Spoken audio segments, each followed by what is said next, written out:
And now let's move on to question 3 for today at least. So with that, the third question is talking about the Ka of chlorous acid. So that's HClO2. So Ka, let's make this all black for now so we can keep track. So the Ka of HClO2, that's chlorous acid, is 1.1 times 10 to the negative 2. Okay? Ka means pretty much like how much you disassociated. So if you have a solution and you throw in hydrochloric acid, not hydrochloric acid, HCl, of chlorous acid, so HClO2, what happens there is that this is how much of that HClO2 breaks down into its components. And I will show those components by writing out the full equation. Okay? So HClO2, when thrown into water, you just usually don't see the water part, but this is important for this specific scenario. In fact, for this scenario, it's actually important to include their states. So this is aqueous, and water is just going to be liquid. Very important distinction. And that turns into ClO2 minus aqueous plus H3O, and that's a hydronium ion, which is usually what they use to actually calculate acidity. Aqueous. Okay, so this is the formula we're working with, and the Ka is that. So this means that when you throw in HClO2 here, it means that overall, when it shows that to a negative 2, it's not going to produce that much of these components. It's going to be like maybe like 1/100th of it according to this, because 10 to the negative 2 is 1 over 100. So like not much of these two come out of it. And that right there, when they give us that Ka, it's important to say that this is going to be, in big letters, a weak acid. That helps us answer this question, okay?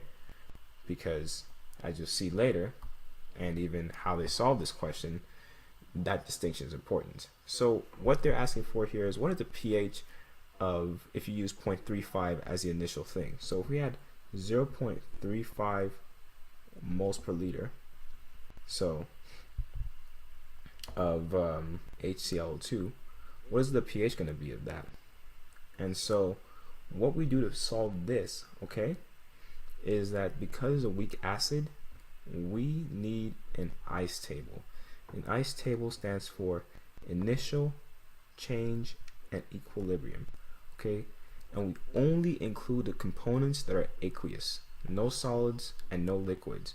So that means 3 of these 4 make it to the next round. It's going to be HClO2 and ClO2 minus and H3O plus. Now it's important that we distinguish between reactants and products, okay? Because that's going to be very important how we break this down.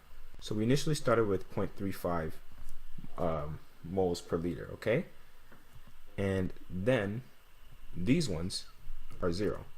It doesn't say we threw in like a salt or anything. It just says we have 0.35 moles and we want to see how much it dissociates. That's what we're solving for. So because it was thrown into water, okay, it's going to dissociate, meaning we're going to lose some of the chlorous acid, okay? So we're going to have minus X here. We just don't know how much. We're never going to lose some. And this is going to be plus X and plus X, okay? Now, as a tidbit here, if this was a strong acid, you wouldn't even bother doing this, because strong acids, their Ka goes at least above 1. They're like 13, it could be like 100 and something. Very strong acids have very high Ka. That pretty much means this: if you start with 0.35 moles in a strong acid, everything would get turned into hydronium and its component, okay? So here, in this case, because it's a weak acid, that's not the case. That's just for future reference. So it would have been a lot easier to solve if this was a strong acid, because of the fact that if you start out with 0.35 moles of the strong acid, you would definitely have 0.35 moles of the hydronium produced. All right. Now back to this question specifically. here, what we want to do to make it easier for us overall is we want to distinguish. The reason why we break it down like this is because HClO2 is what you consider the HA, which we call the acid. And here, the ClO2 minus is A minus, which we call the conjugate base. So HA is a conjugate acid, A minus is a conjugate base, and this is just, the hydronium. So that's going to play into our equation here in terms of how we even solve for Ka, because that's what we're going to use to find out what X is. Now, let's continue on. So our equilibrium is now going to be 0.35 minus X. And our ClO2 minus and H3O plus are just going to be X's, okay? Now, here's a formula we use to find Ka based on the conjugate acid and its conjugate base. So Ka is equal to, the moles per liter of the conjugate base, A minus, times the moles per liter of hydronium in there, over the moles per liter of the conjugate acid, HA. So this is the formula we're going to use to find X, because right now we're given Ka, so that was a check, and we're given pieces of these but not the whole thing. So if we write Ka, it's 1.1 times 10 to the negative 2, so really it's just 0.011. That's what it is, and that's equal to A minus. We just know it's going to be an X, and H3O plus also an X, so you can just say that's going to be X squared. And HA is actually 0.35 minus X. Now here's a little cool thing. This would have been super easier to solve if, you see how it's just X squared? If X was so small that 0.35 wouldn't change much, then we could have just done the square root of 0.11 times 0.35. That would have been it.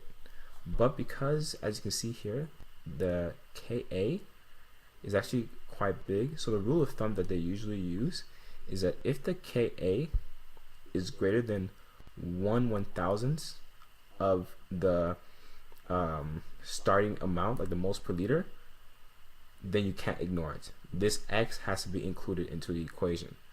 So you can't just throw it away and say, oh. But if it is smaller than that, so for example, if the Ka was 10 to the negative 8, we wouldn't need to use this X, because you can see right then and there that not much of the base, of its conjugate base, would be produced.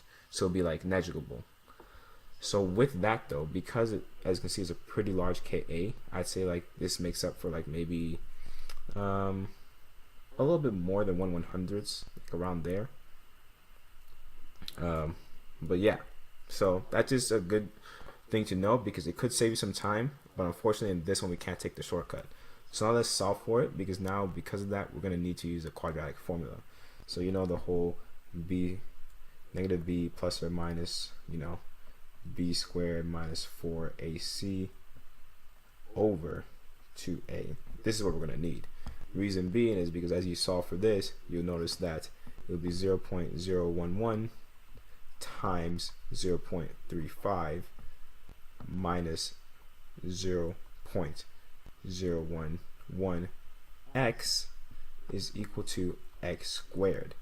And now if we move everything to the right so that way it can equal 0, it's going to be X squared plus 0.011 X minus whatever these two multiply into is equal to 0. And that's when we use our quadratic formula, because A is going to be, so it's A, I'm going to write under it, so A is equal to 1 here,